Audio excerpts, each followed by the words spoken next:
and welcome back, guys, to the Improvement Season podcast with me, Pascal Flo, and then on the other end, it is my man, Steve Hall. So, Steve, how are you doing, by the way? I was just telling you off air, and I might as well share this disgusting story with the rest of the listeners. I was saying to Pascal that every evening I have my Greek yogurt pre-bed because, you know, casein, gains, drip feeding protein, MPS through the night. And Ada always likes to lick out whatever I've been eating that from because she enjoys any food she can get hold of. So I have this bowl, which she's cleaned very well. And so it looks nice and clean. I put it on the side, ready to get washed. And so I just had my post-workout cereal out of that bowl because I got confused between what bowls I was using. And as I was eating it, I saw a hair and I was like, crap, this is the bowl that Ada I was just about to ask, like, night. when did you realize it? Yeah. Pretty soon, to be honest. I'd had like 2 mouthfuls and I was like, fuck it, I'm just having the whole bowl now. I'm not messing around here. So yeah, I'm not at the stage like you said though, where I'm happy for her to like lick my mouth. If she licks my mouth, I'm like, that's no go. She can lick my back and legs and whatever, I don't care. But the mouth is like, well, it's a bit icky. What was the name? What was the More movie called again with Mary? What's it called again? Where she just like had sperm in her hair. There was this old lady who had a dog.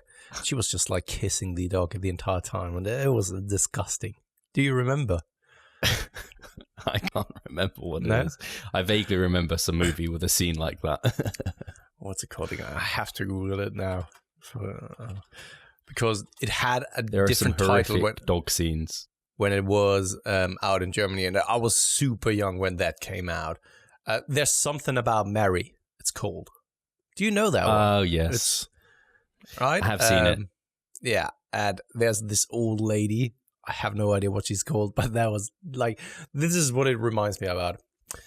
This is how I imagine you to then kiss your dog. Disgusting. So I mean, not you, but the thought of. No, let's not go down that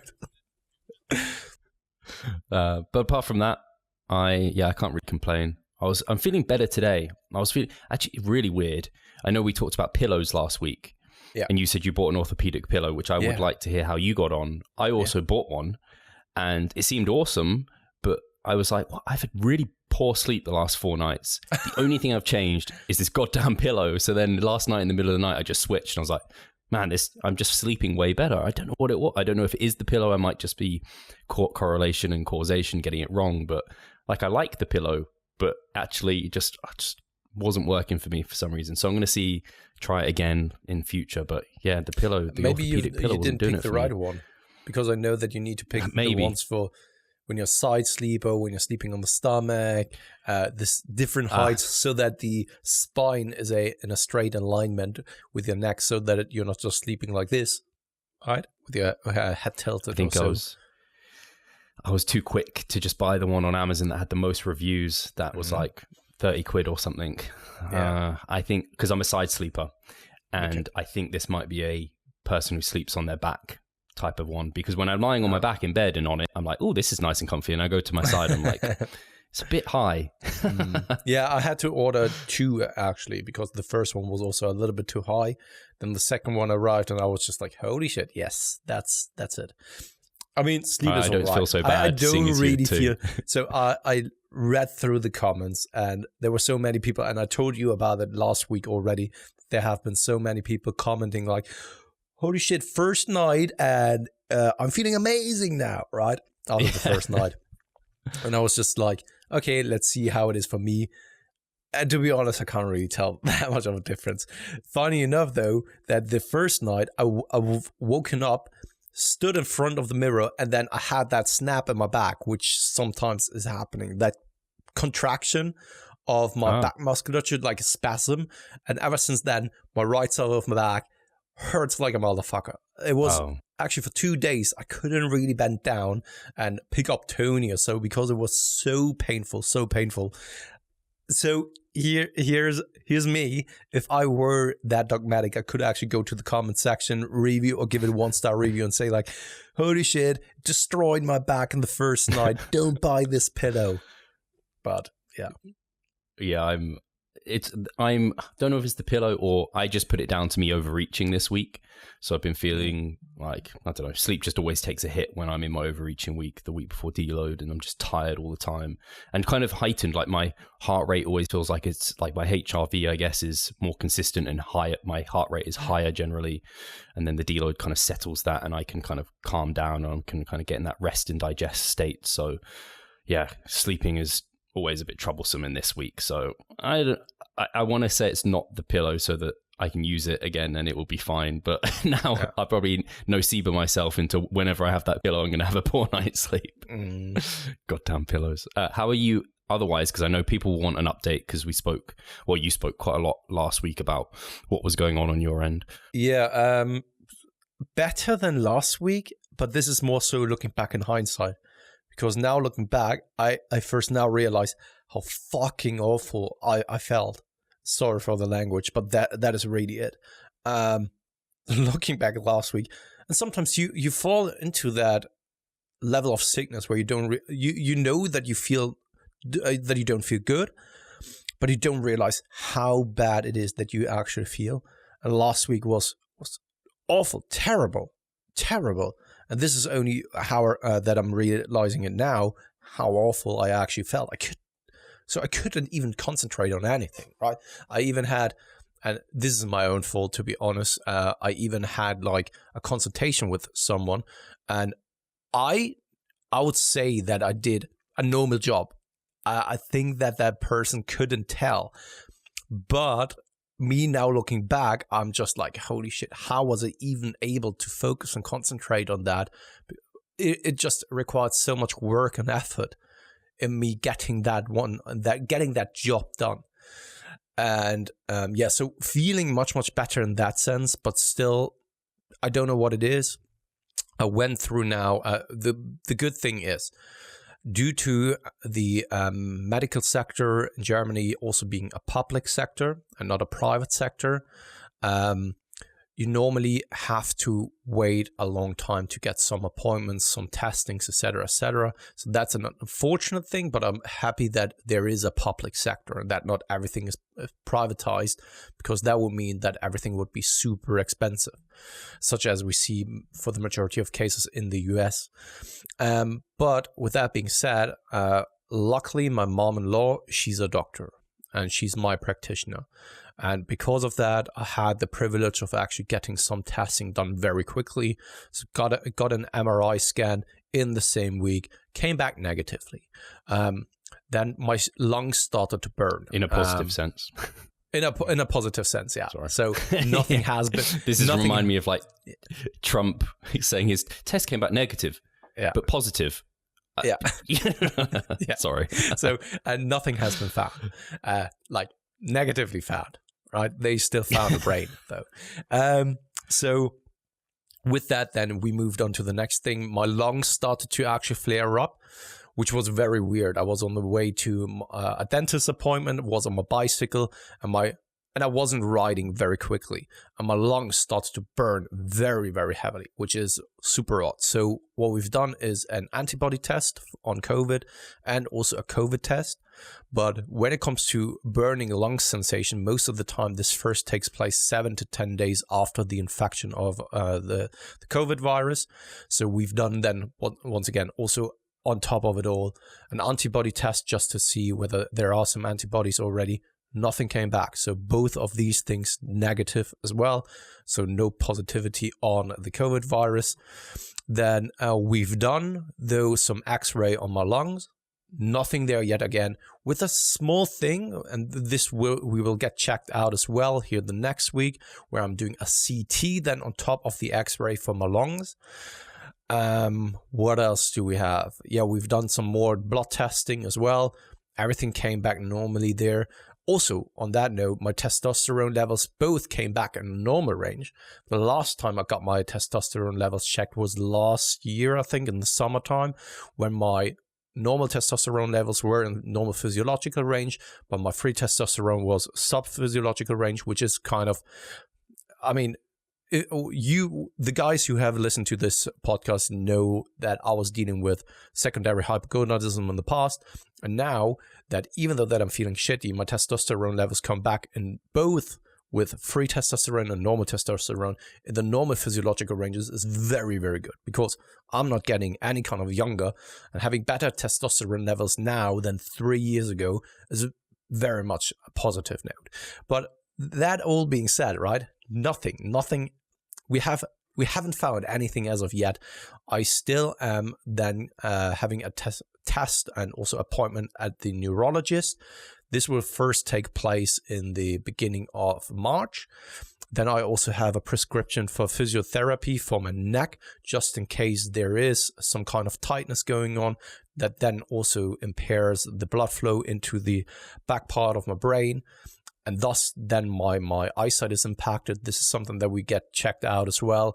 And then furthermore, I took down here the sound panels of my walls, just in case that they contained any kind of toxins or chemicals, simply because they were from China. They were just like a copy of a very well-known brand, so they haven't gone through any kind of testing or strict regulations such as normally is taking place in the EU.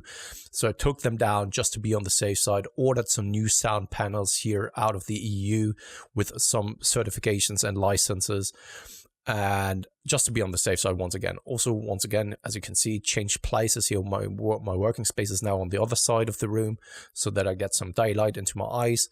So possibly that there isn't that much of contrast of my monitors to the background, and thus my eyes don't have to do that much work. And I haven't trained for 1.5 weeks. I mean, I've done 2 very light sessions, but immediately regretted that because it felt awful. I was breathing very, very heavily. It was burning once again when I was breathing. So yeah, here we are. 2 weeks after kind of it started to get actually bad. Here we are, no training really, nutrition at around maintenance at the moment. Still trying to get to the root cause of things.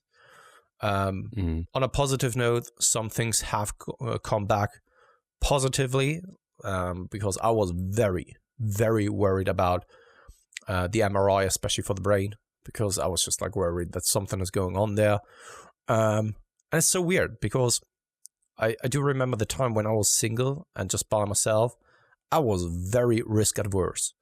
I was just like, yeah, whatever, right? Because this is my life. I have no responsibilities, and it's just my life. If it ends, then it's all right because I have nothing to live for, really. Do you know what I mean?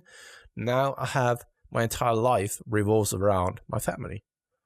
I desperately want to see my kids grow up and older. And this is all I'm living for right now. And that's why I'm then getting so nervous actually getting some tests done. Also back like last summer in regards to my heart health. And yeah, I'm a mess, it sounds like. It's just horrible. I mean, people can relate to this. So the first thing I can think of is like the whole COVID situation and being in lockdowns and not knowing when it's going to end, and you can't do anything to improve your situation. Like it just feels very much out of control. And that's a horrible feeling, especially for like a bodybuilder. Like we love like training, nutrition. Like for me, I love those things because I can like control my physique and what direction it's going to go in. And I can be like, do this, I get this outcome. And I hate the sense and the feeling of being out of control of my body. Like it's a horrible sensation. So I can't imagine just that stress. But I suppose, at least I hope, as each test comes back negative in a positive sense, you're kind of feeling a bit, hopefully just better just by default of that's at least a stressor gone. Like you said, like your brain is looking healthy and there's nothing like stand out as something being wrong. Yeah, yes and no. I mean, the thing is, I have watched Dr. House in the past. And there, when you have watched Dr. House, there was always someone who had some kind of rare disease where all of the other doctors had no idea what it is or couldn't find it because they didn't know what to look for. And then Dr. House came around and then he just like discovered that super rare disease, right? And I'm just like, that is in the backside of my head the entire time. Because my mom-in-law, she told me like, Pascal, do you actually have any kind of idea what it can be? And I said, like, no, I'm no expert any longer. So when I don't know or have any kind of ideas any longer, then, and you don't, then what shall we do? Because she said, I'm 40 years in the business now, and slowly I don't know what we can do and what we can test on. So, and that is still causing some concern, because it's just like, what can it be? My mom-in-law, she even said, like, sit down and really think about it. What can it be? And also, are you 100% certain that it has nothing to do with stress, being overworked maybe or so? And I really have the feeling that it has nothing to do with that. But of course, I don't want to just rely on my feelings. I want facts. And that's why it's just so, I don't know, being just up in the air, not knowing what it is. Can it really be something serious that the majority of people or doctors don't really take into consideration?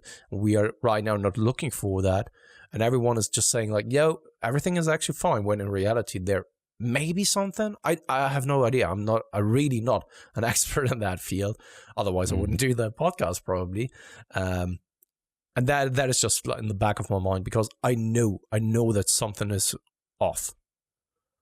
I know that, because this is not how I'm normally feeling.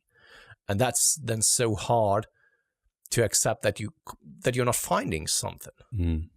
Right. I guess I don't know if the only things I can think of is, did anything change, and has it been accumulating over time? They're the only things I can think of. Yeah. And it kind of felt like it somewhat came out of the blue. Yeah. And nothing really in your life has suddenly changed. It's not like you suddenly had 10 hours more work every week, or I don't know, your children are now no longer at school and you have to look after them and like balance things. You're kind of in a stable place. And that's the thing. I'm a robot when it comes to these kind of things. Every day is Groundhog Day, so to speak. And that's why when a doctor is then asking me, like, yeah, has something changed about the nutrition, about your lifestyle? I can say, like, no, what I'm doing right now is what I've been doing like the last 7 years, so to speak. Of course, with a little bit more education, a little bit more knowledge. But in the grand scheme of things, I'm kind of eating the same way. I'm taking care of my nutrition, taking care of sleep. And I would even say that I'm now in a much, much better position than I was like years on end, because I am more educated. I know how to sleep well, how to take care of my nutrition, recovery, etc., much, much better than in the past. Probably in the future, I know even more about it. And that's why it's so weird, because if anything, things have improved instead of gotten worse. And that's why it's just like, I don't know. But of course, I don't want to bore people with my health situation and story, but perhaps it may also be insightful for some individuals, because I know that some people, they are just maybe chronically ill. And I can't even imagine what it must be like, to be honest. And maybe there are some people who are dealing with something that is more severe than things that I have at the moment. And that's why it may also be interesting then for the listeners to hear how I'm doing at the moment. I don't know. I always try to see some value in these kind of things. It's at least, I think, I don't know if this is a silver lining. Things look like they're improving at least. So hopefully that trend does continue, and you can look back on this week and be like, man, I can't believe how bad I actually felt last week. And you can keep looking back and be like, oh, now I feel like pretty good. The only semblance of like me being able to kind of understand that at all is like being in like my depletion week for contest prep, and then like a week later, or even at the end of like a long diet, and then you're 2 weeks into like a gaining phase, you're like, oh man, I don't remember how run down and shitty, and I'm sure it's like 100 times that, but that's the only way I can like reflect on that sensation of, yeah, in hindsight, you realize how bad you really, and you can surprise yourself how you can get through days and being like 10-15% what you normally should be. Fast, efficient fat loss Does that sound like music to your ears? The mini cut movement might just be for you. Mini cuts are like robbing the fat bank. You want to get in and out with as much fat as possible. In a short period of time, you could easily look to lose 6 to 12 pounds of fat. The mini cut movement is excellent. There's group support for extra accountability and also expert help within the group. We have educational videos to keep you on track along the way, and you get all your nutrition and training customized and individualized for you. So if that sounds of interest, get involved with the mini cut movement. Yeah, right now I'm also sleeping a lot. Going to bed at 9 and not setting the alarm, which I'm normally doing, because I'm also not training in the morning. So I have a little bit more time available throughout the day. And then I'm sleeping to like 6 to 7, which is just crazy. Yeah, it's really a lot. And I'm still feeling tired when I'm getting up in the morning. So I honestly, once again, I have no idea what's going on. Because otherwise, I mean, we could get into the roots of things, but right now it's just, it is what it is. The most annoying thing is just like that I'm just not well concentrated. I'm very distracted. Also, when I'm spending time with my family, I'm just constantly thinking about like, okay, what can I do? Yada, yada, yada. And that is a little bit annoying, especially like not being able to train, because training gives me so much more than just like a pump, but also like a psychological relief. Yeah. No, I remember saying that too. Like, there's not really much worse for a bodybuilder than being forced not to be able to train, especially when it's not like a physical, like it is a physical injury, but it's not like you've broken your leg and you can't do legs. It's like, I could do legs, but I can't do legs. Like, my muscles could do it, but my lungs can't do it. It's just like, fuck. So yeah, all I can say is, again, at least it's happened, I guess, during lockdown in a sense, because maybe you'll feel better and the gyms will be open, and then all the gains are going to be rushing in or what have you. Yeah. So on a last note, before we're then delving into something else, it is kind of a challenge for me as well, because this is the first time that I've ever experienced something like that, and it feels like a lifetime already, even though that it has only been 2 weeks. Like, where I felt very shitty. Before that, I had a couple of symptoms already, but it wasn't really present. It didn't really keep me away from doing my normal task. And it is a true challenge right now, because it's not like the time when I was undergoing surgery for my hip, and then I was getting out of the hospital. And yes, it was a chore getting to the gym, but I still could train. Right? It was just a hassle because I couldn't really put any kind of pressure on my left leg. But this time it's different. I could train, but I know I would feel awful. And as long as I don't know what it is, the question always is in the room, would I make things much, much worse when I'm actually exerting myself that much? And as long as I don't know, training is probably not in the cards for me. And just that, especially, right?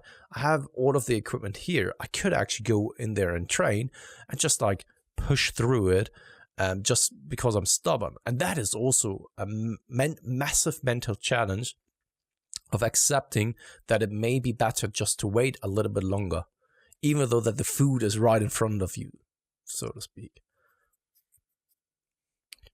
It's that the kids' marshmallow test. Like, can you wait a little bit longer to get more marshmallows? Or are you going to take the marshmallow right now? And it is worse than that, because that marshmallow could be like poisonous. That's what it could be for you. It's like, you don't know if it's a sweet one or not. It could be really bad for you.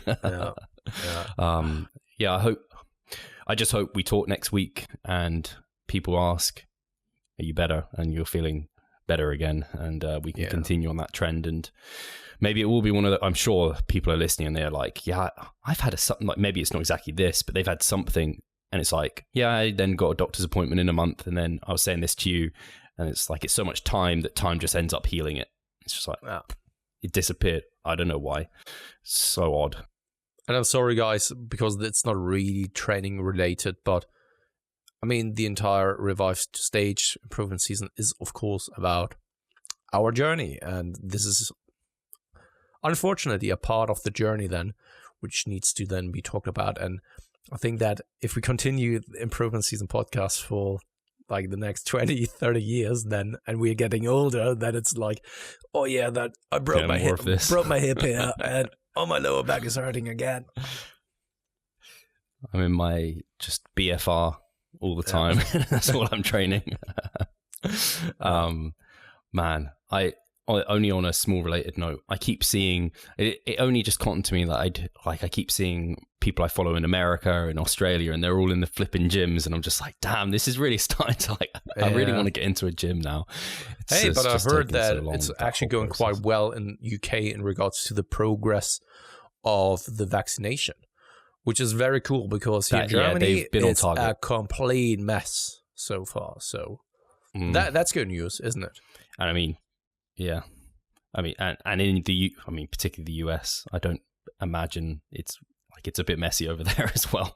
But they have gyms open, so that's one thing. Yeah, but I have a couple of clients who have already told me that either they have received the vaccine because they are like essential workers or key workers, or their parents, for example. So.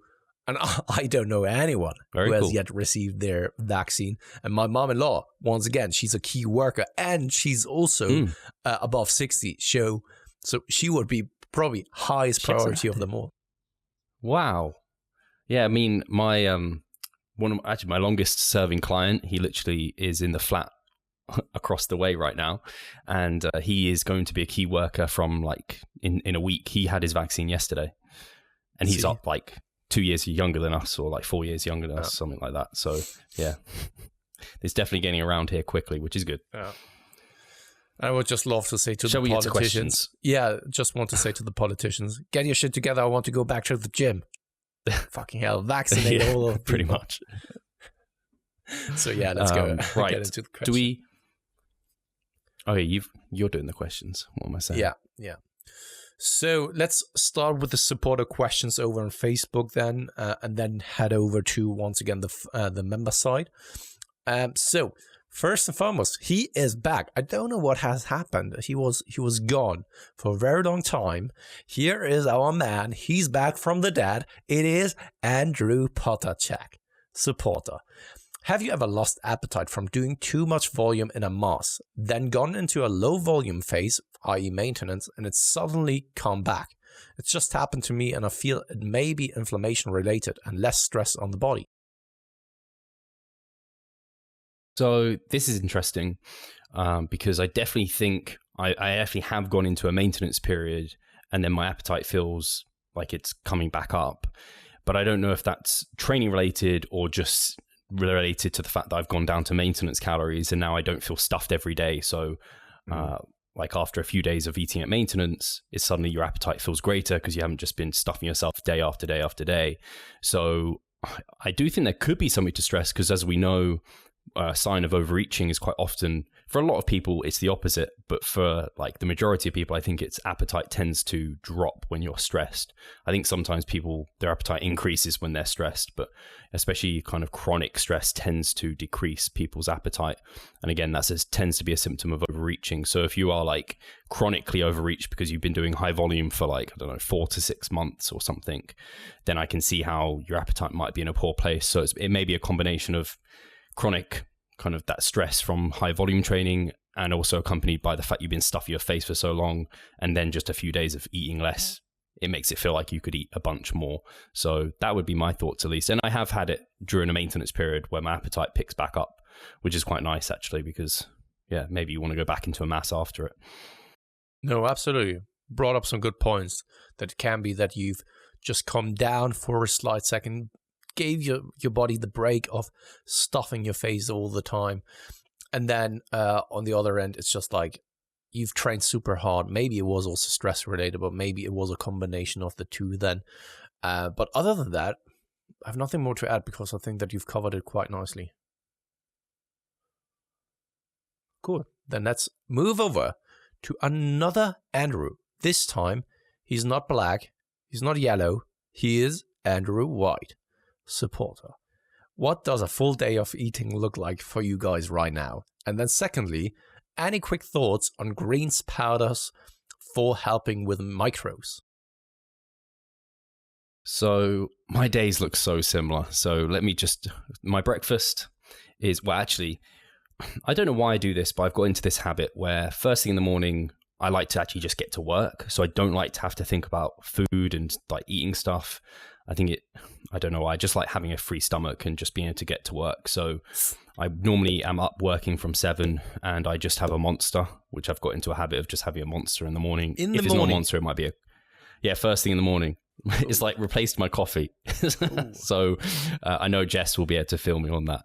So yeah, I have a coffee or a Monster, and then from like 8:30, so after being up for about an hour, I'll then have my first meal, and that's normally coincides with just before I'm about to record my video replies to clients, so I can get that meal in and then do the video recordings. I think I'd actually be more productive just doing it all, like not eating, because like it kind of is annoying to disrupt that. But I know for like to spike MPS and also to get in my calories, it's good to have that meal. So I just have a big bowl of cereal at the moment, which is just right at the moment, which is just like a weird cereal that I don't think many people will even bother eating anyway. And I have that with like a protein shake and some blueberries. Then after that, I make my intra workout, which is at the moment just dextrose with a little bit of whey isolate. I've been doing that because I've just been lazy and not including any kind of protein within that. But I know it's meant to be a little bit better to do so. So I was just like, fuck it, I'm just going to do it. I've got this sitting here, just weigh out 10 grams of this whey isolate, which might give me like 0.01% of a benefit. Put my creatine in there as well. So I have that during my first AM session. Then post-workout, again, it's a bowl of cereal with normally a couple of fruits, normally grapes, apple, and again, a protein shake, or actually egg whites is normally what I end up having. And then I normally do some more work, take Ada out for a walk, and then do my PM session, and then after that, I have another protein shake normally, probably more cereal or a bowl of oats, some fruit again. That's normally how it goes. And then evening dinner is always a bit random. It depends what me and Charlotte have. We have this thing called Odd Box, and it delivers a load of like leftover veggies and fruits from like local farmers. So sometimes it's just like a bit of a mishmash of what's in there. So, and then I have my Greek yogurt with like some nut butter in the evening normally, and I will include maybe like Charlotte's made some brownies this week, or like there's been some cake or something, and I'll normally have something like that during the day. I try and eat it earlier. I used to always save that to have in the evening, but I was like, from a chrononutrition perspective, I should be eating this earlier. There's no reason I need to eat this late in the day, so I've been trying to eat that earlier, especially as my calories get so high, as they've come almost up to 4,000 recently. So that's how my day normally goes. Did you ask something else? Yes. Should we go through our days and then we can answer the second one? Yeah. So my day is actually quite similar. So I get up in the morning. I'm not having a full-on breakfast then. I'm having a coffee though. So a little espresso with a whey shake. Then normally I'm doing my training sessions. Right now I'm not. I'm doing then my check-ins. Then after the check-ins, the other guys are then waking up. And then we are having breakfast. As breakfast, I have like a pack of quark, 500 grams of quark, alongside with fruits. So most of the time, it's just like a mix of frozen fruits, which are then heat up in the microwave and then blend it all together. Then back to work at around 11ish. I'm then eating something like a steak, maybe with some salad. This is very, very often the case. If I'm not feeling like that, then something else. But the variety is not that huge. I have like maybe 2 to 3 other things that I'm then replacing it with. So then some time passes by, maybe then a coffee once again. Still doing a little bit of work. When I'm then normally doing training, then it's training around that time as well.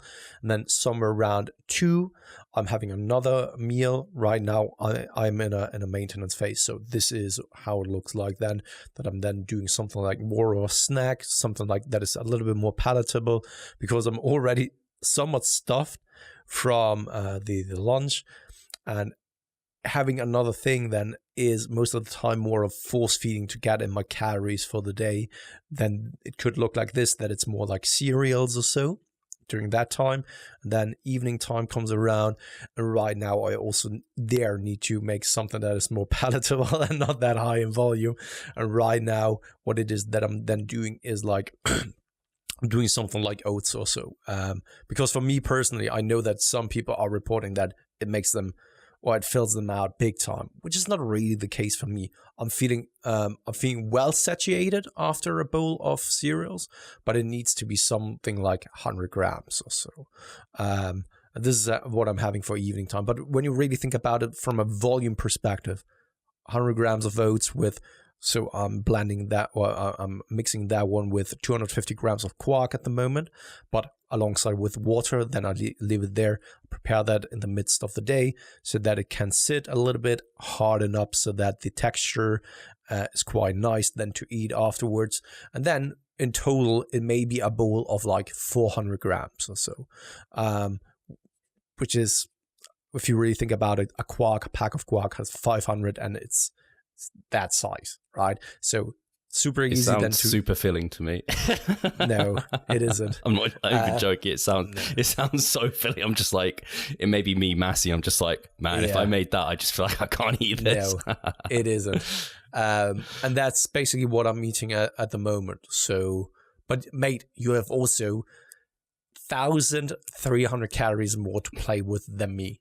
I think if I then were to eat another bowl like of 100 grams of oats by the end of the day with 1,400 calories more, 300 calories more, holy shit, of course, then just imagine I would need, because right now I'm already needing to implement a palatable food, I would need to throw in maybe like 2 additional meals throughout the entirety of the day to actually squeeze in 1,300 calories if I were to continue eating the way I do right now, because each of those meals has like 600 kcals or so. And out of interest, Pascal, how often do you have, no, I'm not going to call it that. How often do you have like, I was going to call it a cheat meal. How often do you have like takeout food or anything like that? Because I know you sometimes do, right? Yeah, maybe once per week, but this is more so just because of the event. Because on Wednesdays, and it tastes great. Come on, what?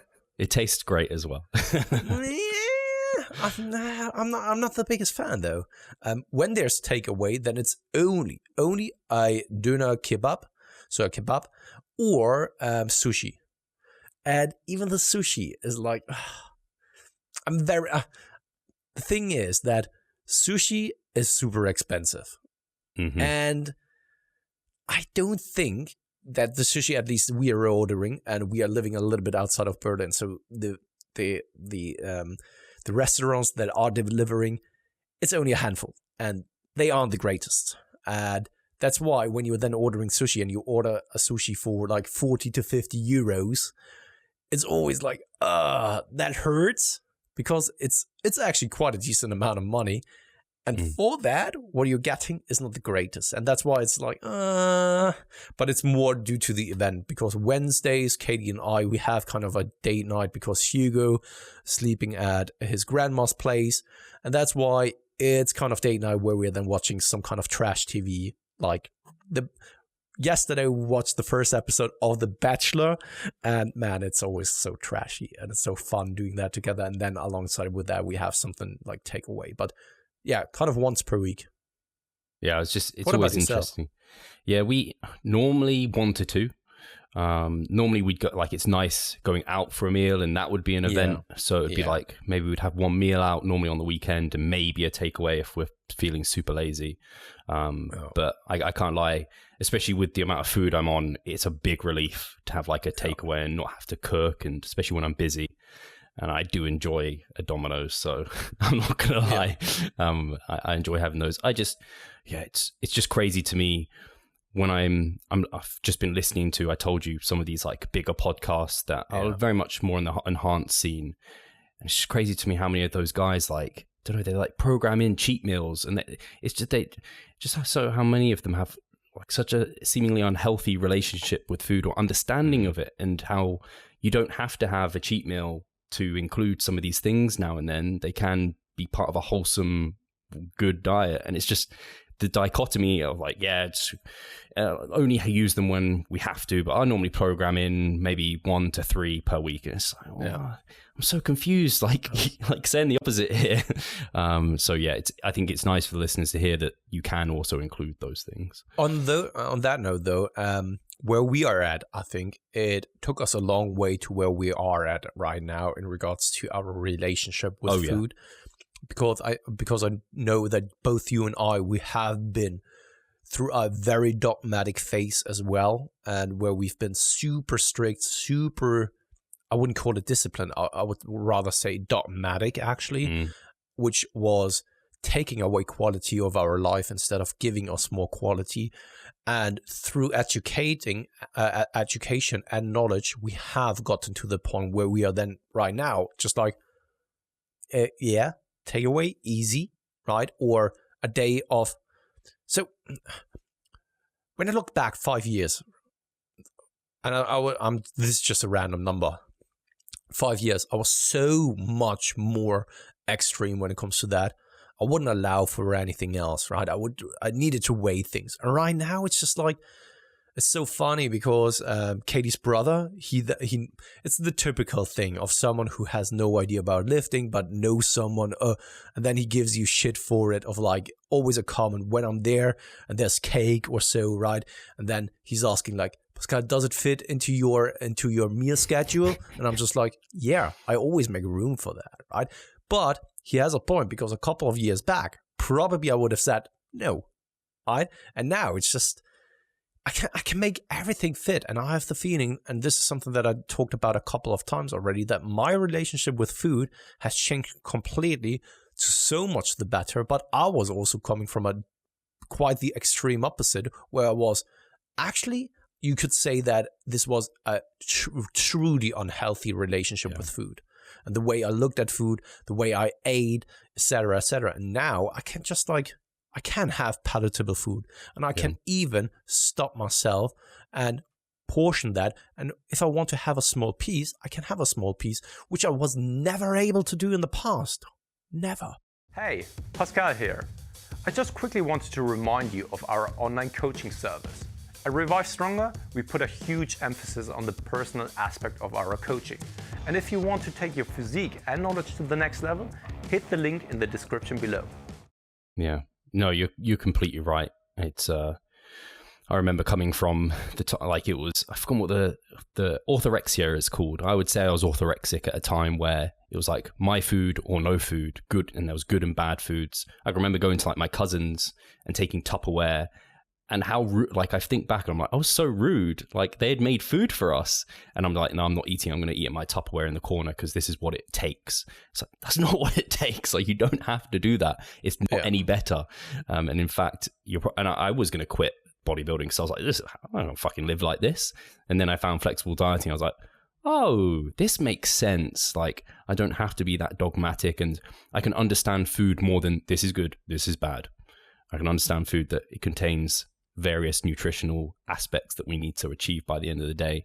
And then you can live a very flexible and free lifestyle and healthier. So yeah, it scares me that young people, and this is where we probably found it. We looked up to these guys who are huge, and they're saying, yeah, you can't miss meals. You should take your Tupperware. And like, this is the only reason I made the gains I made. And I'm as big as I am because I never, ever went off plan and things like this. It's like, your plan can be, like you can stay on plan and be super flexible. Like that's the great thing with nutrition. Saddens me that some people get caught into that. Yeah. And I had it the same way, especially when I was playing in a band, where I was very much kind of anorexic tendencies, where when we've been on the road, there was always, of course, catering. I never had anything from the catering. Never. And when we've been on the road and was a long trip, maybe sometimes we were stuck in traffic, right? And then the only opportunity you had was the food that you had with you. And during that time, I didn't really have money. I didn't really meal prep or anything alike. And then sometimes you just needed to stop at on the highway at just like a local shop. And the only thing that they had there was just like junk food. And I rather didn't eat and felt hungry and miserable than eat something there. And right now we're just like, of course, I'm there with my boys. Sure, let's have some pasta. Yeah, why not, right? And make it fit. But this first came with education and knowledge. Yeah. And that took me years to actually get to the point. And I have the feeling that when you bring up those examples that you've been talking about, that it's more a lack of understanding and a lack of knowledge that you can still look the same way and eat way more flexibly. And actually, you bring up a really good point, because I know there's times of which if I had to stick to my foods only, I'd have had a day where I fall off plan. And then that could lead to a whole day of completely eating whatever the hell, because I was just like, I'm off plan now, so I just eat everything and anything. And this is often like Jake Nalarden talks about it, where if you have trigger foods, it's not necessarily you want to just completely remove them, because whenever they come back, you're just never going to solve that issue. You might just include them now and then, or they might not be a true trigger food for you, but just foods you enjoy. It's like if you go to the restrict, just hard restrict all of your life, then as soon as something crops up, you're not going to be able to deal with it. Whereas that's the whole beauty of, like you said, you hadn't been able to prep food with you, so you made something work, rather than just like, oh no, I can't possibly do any of that because that just won't do it all. And then you fall off plan, and then what's going to happen? You're starving, and you eat something that is even less on plan and on goal. So yeah, I just think we probably don't talk about that sort of thing very much because our audience is very educated, and we're kind of like past that nutritional kind of goal and aspect. But I think it's worth remembering, because I hear like top pros and like big guys talking about it, and not in a very educated way, and it's upsetting to think that people really believe that that's the true and only way to do it. Yeah, I find it. So you bring up a good point there, because of course they act as role models, whether they like it or not, whether they do it because of that or not, and whether they are aware of that or not. They act as role models, and it's kind of like a Ponzi scheme. Do you know a Ponzi scheme? It's kind of a pyramid I know the term. Scheme. I'll remember it. So there's someone at the top with some kind of a kind of a scheme, right? Where it's like, it's kind of scam, more of a scam artist, and he gives it to the layer underneath it, and they are spreading it to even further people and further people, and the people at the top are the only ones who are benefiting from that Ponzi scheme, and the people at the on the bottom, they don't, but they are part of that Ponzi scheme, and they don't even know it. And that's kind of the same, right? These pros, they have heard it or learned it from the people above them, and they have heard that that's the only way to eat and stuff like that, right? So they are giving it then to the next generation, and it then creates kind of a cascade that is super hard to stop, because now everyone is talking about it and takes that as the norm, and because everyone is talking about it, people think like, okay, there must be something to it, and then there's the outsider coming in and actually throwing around with scientific terms or so and saying like, okay, this is not the right way. Yeah, but look around you, everyone is doing that and following that, so there must be some truth to it, right? But this is something that we've talked about in one episode as well. This is exactly what happened in human history over and over and over again, right? That there was one guy who actually used science to prove the other people wrong, but because he was the only guy, the only pioneer who looked into that field, he was demonized. He was, especially back then, he was kind of a witcher or whatever, right? Because church, religion, that was the only truth. And it though needed that one guy to then spark something else, or spark some kind of a thought process for one or two people, and then that caused another cascade then, right? And I feel that's the same thing. And right now also with Instagram, so it's kind of quite unfortunate, because I told you about Oliver Pocher, that comedian who takes jokes on Instagram accounts here in Germany.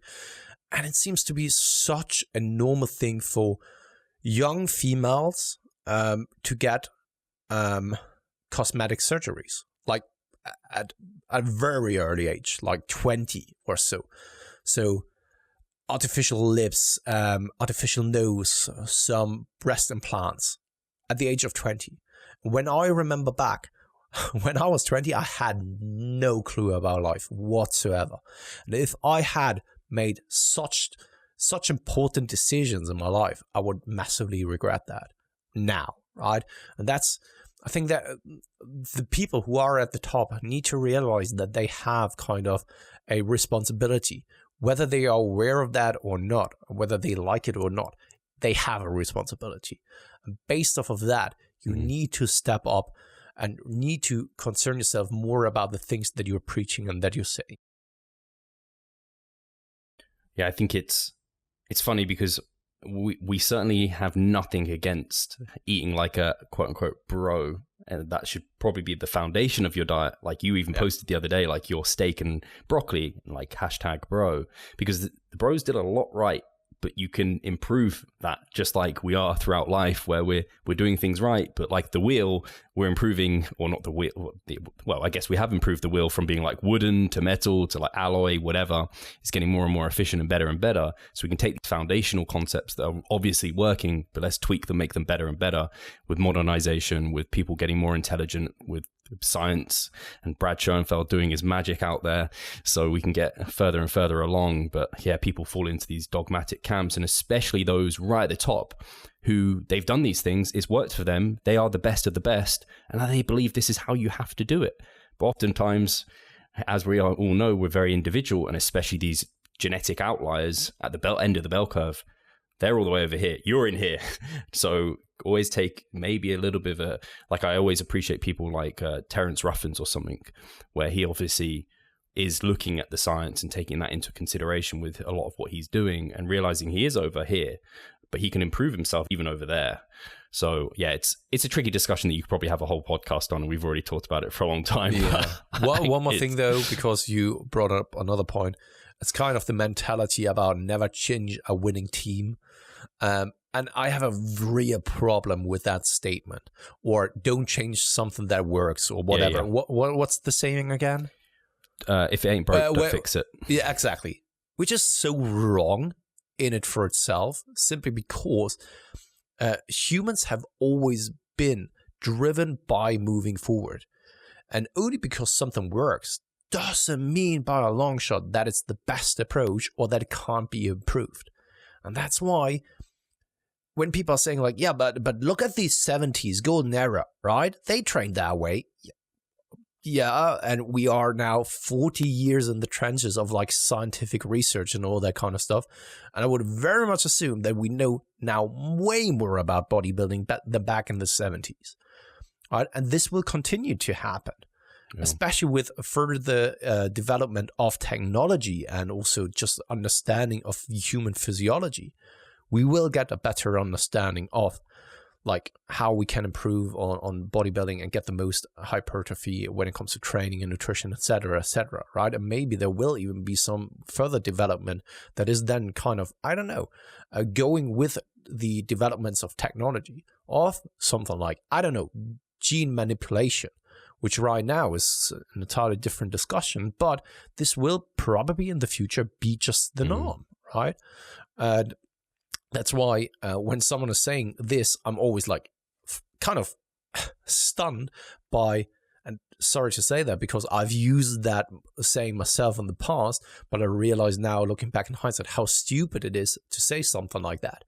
Because then you just admit that you are satisfied with the present self and that you are not doing any kind of work and effort in improving what you think is right now the right approach, and that you believe that there's nothing to be improved upon. Yeah, I think it's, especially when people take that perspective where like something can work really poorly. So like, and you can improve upon right? it. So I think it's important not to, like, you can look at, like we talked about, you can learn things from the way that kind of we have done it in the classic era. I mean, in the 90s and everything, and like Arnold Schwarzenegger and what he did. And this is something Brad's basically doing, is testing what they theoretically thought was causing what we wanted to happen. And actually, is that true? And sometimes it's proven it really is, and sometimes it's proven it really isn't. So we can get better and better. So it's about keeping what's working and then improving upon the bits that could make it work even better. That's kind of the perspective we're coming from. Whereas, yeah, I think a lot of people I just feel like it's lazy, to be honest. And it is dogmatism when they're just like, oh, no, I just have to train like this guy because look at him. It's like, oh, man, if that's your argument, okay. Like, can it be a bit nuanced? No? Okay, right. You just feel that way. Just imagine where human society would be if every field were to take on that statement. We wouldn't move forward any longer. Yeah. Right? Because everything is kind of working. You think about just like computers You remember how big they used to be? Yeah, exactly. Computer technology is a great example overall, right? Yeah. I mean, just right now, we are using super quick internet. But I know that just like 5 years ago, if you wanted to have that internet speed, you would have needed to pay extremes amount of money to have access to internet that fast. And right now, it's the norm, right? But back then, the internet worked.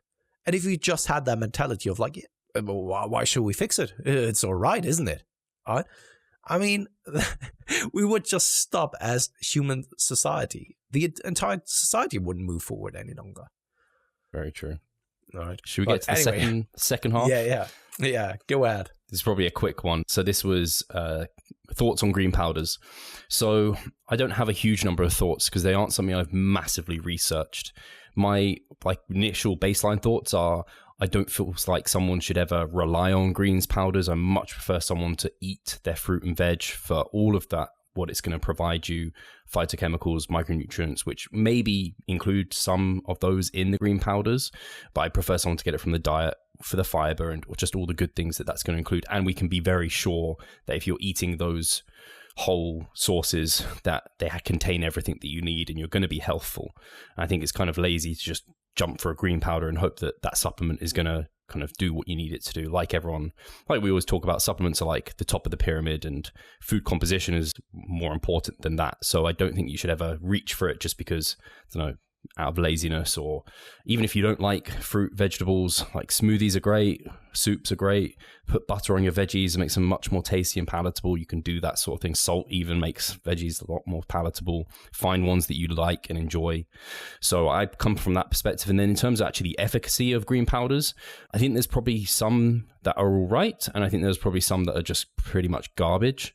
I remember talking to Miguel about them a long time ago, and I think also Gabriel Fundero, and they kind of referenced the fact that some vegetables contain a bunch of different vitamins, minerals, and whatever nutritional elements that complement one another. And if they don't have those complementary elements, then you're not getting the nutrition that you hope. So it's like you just remove one thing from a tomato, and it's like, well, without those other things from the tomato, you might not be getting that one thing you've removed, because you need those complementary elements. So I'm not sure about it from that perspective. So I'm not sure. I'm not sure about green powders. I haven't researched them heavily enough. I just come from a biased background of there's so much benefit from consuming fruits and vegetables, and I don't think you'll get much more once you've had 5 to 10 fruit and veg combined. If you're getting that in your diet, I don't think you're going to get any more benefit from having a greens powder on top of that. It's kind of like the multivitamin approach. Sure, it could, and it could be a safety net, but I don't know. I'm not sure it's the best strategy there. I don't know if you've looked into them more, Pascal, or... Not really. I mean, I can see a place for it if someone has no time, or...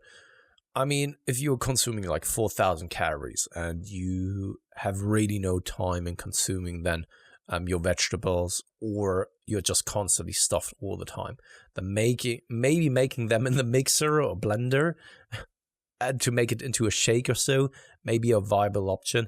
If you then have it as a powder form, I don't know whether you still get all of the benefits from it. I have no idea really.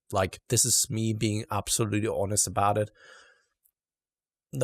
No idea really, and I'd rather listen to someone like Gabriel Fundero, who probably knows much more about it, and just trust her and her expertise. Yeah, I know I spoke to Greg Potter about greens powders and what he thought of them, and he did think that there could be some good ones that could provide some benefits. And again, Greg is a super smart guy. I kind of trust, not just blankly trust him, but it does put me... It shifted my perspective a little bit to think there could be situations in which people might want to use these, but I just don't think they're ever going to be I'm never going to say to a client yeah, go buy a greens powder. It's going to be very much if really push came to shove and they're struggling to get in sufficient fruit and veg, maybe they're I don't know, they work in Australia and they work in the mines or something half the time, or I know a lot of Australians 2 weeks away working physical labor, and then they're 2 weeks at home, and if in those 2 weeks they can't eat fruit and veg or barely anything, but they can take some green powders with them, that might be a situation I'm fuck yeah, that's great. But if you're able to cook home food and buy wholesome nutritious food, and you can take like bananas and apples and eat blueberries and yogurt and stuff, like rely on that good baseline of nutrition that we know is going to be doing exactly what we want it to do, rather than kind of relying on something that is maybe like a band-aid on a poor situation. That's my feeling, at least. Yeah, a question that then comes up though is, if someone has a very poor appetite, but still has a high energy expenditure, I would rather opt him for taking a green powder than no vegetables at all. I'd rather have him to have some kind of substitution rather than just go with palatable, highly processed foods. So in that case, I would say like, yeah, go for it, because it's probably still better than no vegetables or no fruits at all. Yeah. Yeah. I would just assume that this is the case. Yeah. Yeah. It's definitely an area I want to look a bit more into, because I know they just like came into the market, and I know the supplement market is really poorly regulated. So like, I need to see if there's like a good brand that is doing one, and then look at that. And again, look at the research, like what's the research saying behind them? Because yeah, I have tried one because I got sent one by a client because she had them available.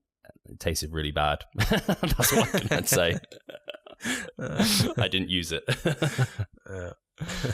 But it might be, like you said, if you're in a situation where you just can't get them in. Basically, that's the situation we're saying. If you can't get them in, fruit and veg, maybe it's better than nothing. Like we're pretty sure that it's better than nothing. But if you can get them in then. Don't rely on this. Yeah. So the last couple of times we haven't really given away a free month for the membership side. That's why this is what we are going to do here and now. So heading over to sharing my screen with you guys. So last episode was 184, improvement season. Can everybody transform like Steve? I called it. I don't know if you were aware of that, Steve. So I saw, copy paste, get YouTube comments. Oh, only 10. What is going on? Recently, I have the feeling that YouTube is not friendly to us in sharing or notifying people that episodes are live. That also happened to the Coaching Corner episode, right? So yeah, I don't know how many views this last one got. Yeah, Christopher Murphy. Oh, yeah, that had something to do with my health. So yeah, don't need to read it out loudly. But thank you very much for carrying, Christopher. And also feel free to contact either Steve or me over on Instagram. There's a fly here annoying me. So yeah, head over to Instagram or so, or reach out to us via Facebook. That's absolutely all right. And yeah, what is it that you wanted to say, Steve? I have no idea. I was saying we didn't ask a question on that last one, did we? It was the one before that we asked a question. So I was like, so I have a question then. Awesome. That is related to, I was actually quite shocked to hear that you are mixing your cereals with fruits. This is kind of blasphemy for me. This is like putting pineapple on a pizza. So I would like to know, are you guys mixing your cereals with something, or is it more like me that you need it just with milk and nothing else to really get the full flavor of the cereals and not letting it ruined by something else in your cereals? That's the question for today. There's some cereals with something fruits. Else or bland. I would say some cereals and some fruits work, others don't. That's my two cents. Yeah, I guess. I can see that with. No, I can't ever see that. Like oats and blueberries, or but oats do you with really passion fruit was actually quite nice. Yeah, but you're now counting oats. Oats is a category for itself. It's not cereals. Or what was it? The Just Right cereal has like dried fruit in it anyway. So yeah, I just had some. I don't know why I'm defending my position. Let's hear what people have to say. I don't think people are going to like mixing fruit with cereal. I don't often do it, to be honest. It's a bit weird having milk. Yeah. Say that now to the audience. I know because Charlotte and I, we're texting over on WhatsApp, and she's always telling me like, okay, this is what Steve is having, and every single day you have like cereal with some kind of fruits in it. So you don't need to pretend as if you don't do this each and every single day. But that's all right, Steve. safe. That's all right. We let the audience decide in the comment section what's the right thing to do with the cereals. And as always, guys, thank you very much for listening this time. As you've seen, YouTube right now is not friendly. And that is because you don't hit the like button and the subscribe button and the notification button hard enough and often enough. So don't press it 2 times, because then I think it's unchecked again. If you do it, either hit it once or 3 times. All right, so please leave some love here in the comment section and also with the thumbs up. And guys, thank you very much for listening. And I guess I'll speak to you next week. Cheers. Cheers, guys.